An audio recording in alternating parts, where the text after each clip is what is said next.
Em nome do Pai, do Filho e do Espírito Santo. Amém. Palavra da salvação. Meu irmão, minha irmã, Salmo 119 diz uma expressão muito interessante. Guardo no meu coração a tua palavra, para que eu não peque contra ti. Guardar no coração. O coração humano é o centro da nossa liberdade. É ali que a voz de Deus deve ressoar. E acolhendo a voz de Deus em nosso coração, de fato, nós temos força para evitar tudo aquilo que nos afasta do caminho de Deus. Por isso, meu irmão e minha irmã, aproveitemos bem esta ocasião que nos é oferecida diariamente, a palavra da salvação, para que permitamos que esta voz de Deus alcance o mais íntimo do nosso ser, de modo que sejamos fortalecidos para não nos distanciar do caminho apresentado, oferecido pelo Senhor a cada um de nós. Escutemos a sua palavra.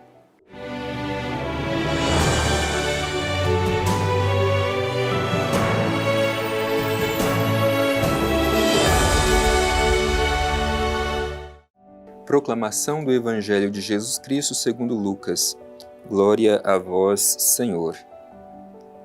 Certo sábado, ele entrou na casa de um dos chefes dos fariseus para tomar uma refeição, e eles o espiavam. Eis que um hidrópico estava ali diante dele. Tomando a palavra, Jesus disse aos legistas e aos fariseus: é lícito ou não curar no dia de sábado? Eles, porém, ficaram calados. Tomou-o então, curou-o e o despediu. Depois perguntou-lhes: qual de vós, se seu filho ou seu boi cai num poço, não o retira imediatamente em dia de sábado? Diante disso, nada lhe puderam replicar. Palavra da salvação. Glória a vós, Senhor. Meu irmão e minha irmã, escutamos alguns breves versículos do Evangelho de São Lucas. E para compreender esse trecho que nós terminamos de escutar, vale a pena que contextualizemos. Jesus, no Evangelho de Lucas, percorre um longo caminho de subida para Jerusalém. Jerusalém é o lugar onde Jesus deverá sofrer a sua paixão. Ali acontecerão justamente os conflitos entre os grupos daquele tempo que o levariam à condenação e à morte de cruz. Este evento que nós terminamos de escutar deve ser lido justamente nessa perspectiva dos conflitos entre Jesus e os grupos dos chefes religiosos daquele tempo que levaram Jesus à condenação e morte de cruz. Por isso, meu irmão, minha irmã, vamos juntos permitir que esta palavra que nós terminamos de escutar ressoe em nosso coração, sobretudo com essa disposição de que nós, unidos a Jesus, subamos também a Jerusalém, mesmo que tenhamos que passar por situações de incompreensão, de dor, se necessário for, assim como Jesus, até mesmo a morte, mas sendo fiel ao projeto do Pai Eterno até o fim. Por isso, com este desejo, é que nós queremos permitir que esta palavra se torne vida na nossa vida. O Evangelho começa dizendo assim: certo sábado, ele entrou na casa de um dos chefes dos fariseus para tomar uma refeição e eles o espiavam. Aqui existem vários elementos que merecem a nossa atenção e a nossa reflexão. Primeiro, o Evangelho faz questão de sublinhar que era um dia de sábado. E por que é importante que sublinhemos que seja um dia de sábado? Porque os fariseus, os mestres da lei, tinham o rígido costume de guardar o sábado como o dia em que não se realizava nenhuma atividade. E entre essas atividades que não se realizavam estava a cura dos enfermos, que não se podia realizar no dia de sábado. Por isso é importante que tenhamos esta atenção ao que o Evangelho está acentuando. Num dia de sábado, ele entrou na casa de um dos chefes dos fariseus. Primeiro é importante dizer que nós costumeiramente escutamos no Evangelho narrar de Jesus que entra na casa das pessoas. Portanto, é a presença de Deus no lugar mais íntimo das pessoas. A casa é o lugar do afeto, é o lugar da intimidade. Jesus entra na casa das pessoas. Normalmente, Jesus entra na casa das pessoas mais abandonadas, aquelas que não são contadas, os enfermos. Mas hoje Jesus entra na casa de um dos chefes dos fariseus, portanto, um dos chefes religiosos. Mesmo ali, Jesus entra para criar este ambiente de intimidade. Isso para nos ensinar que Deus se faz próximo de cada um de nós. Deus deseja entrar na intimidade de cada um de nós. E para sublinhar esta intimidade, o Evangelho diz que entrou ali para tomar uma refeição.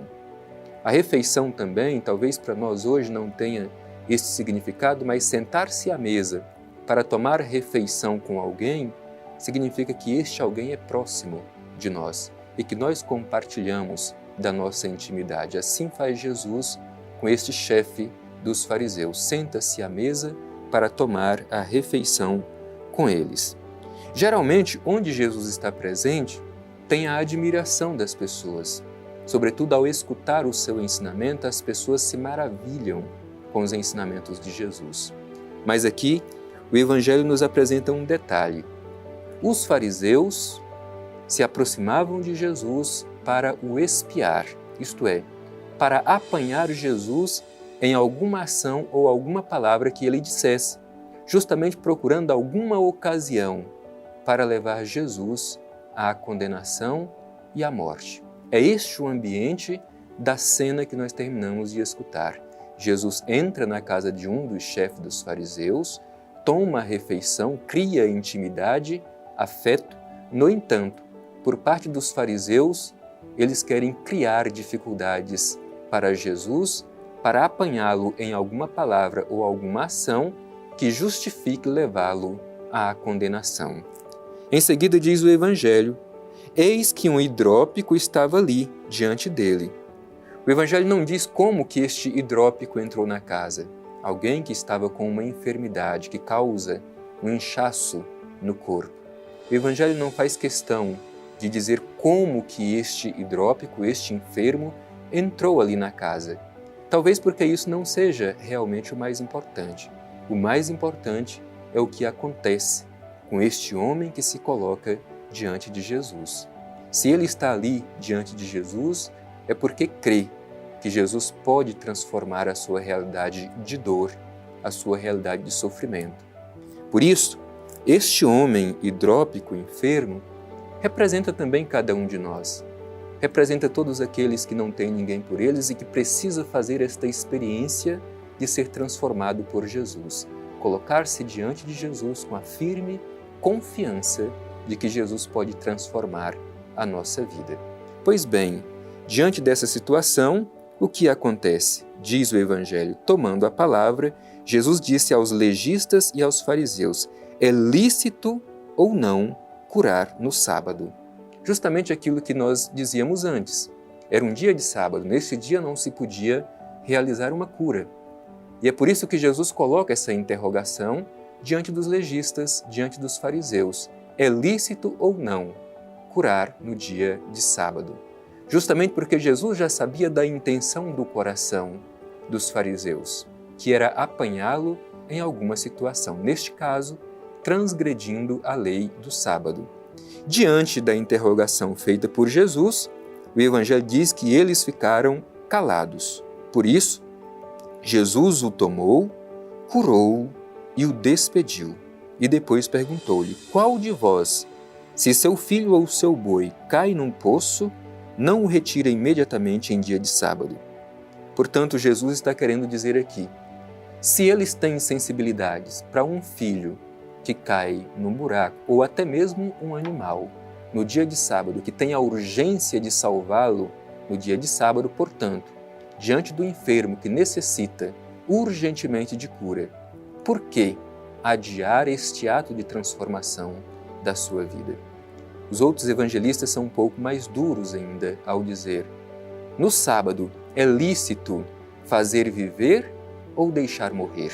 Meu irmão e minha irmã, diante da mensagem do Evangelho de hoje, Jesus nos ensina que o amor ao próximo antecede toda a lei. Portanto, o princípio da vida cristã é o amor, é cuidar, é curar e é salvar.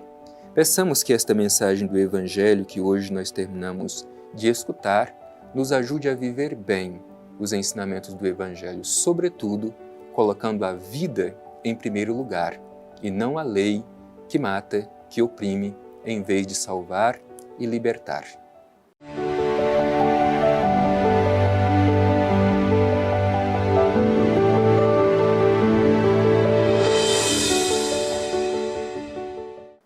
Estamos concluindo este nosso encontro de hoje diante desta bela palavra que nos foi proclamada e desta reflexão que fizemos, que nos ajuda a entender que a vida vem em primeiro lugar e que a lei como tal ela deveria ser para garantir a nossa vida em abundância e não para nos oprimir e não para matar. Por isso, concluindo o nosso encontro, dirijamo-nos ao Divino Pai Eterno e com o coração cheio de gratidão, a Ele façamos a nossa prece. Divino Pai Eterno, Deus de amor, Deus de misericórdia, Deus de perdão, diante da mensagem do Evangelho que hoje escutamos, te pedimos a graça de ter um coração bom, um coração largo, capaz de acolher as pessoas, sobretudo as pessoas que mais necessitam, os enfermos, os abandonados, aqueles que não têm ninguém por eles. Que tenhamos a mesma sensibilidade de Teu Filho Jesus para transformar a vida daqueles que tanto necessitam. Assim seja. Amém. O Senhor esteja convosco, Ele está no meio de nós. Abençoe-vos o Deus Todo-Poderoso, Pai, Filho e Espírito Santo. Amém.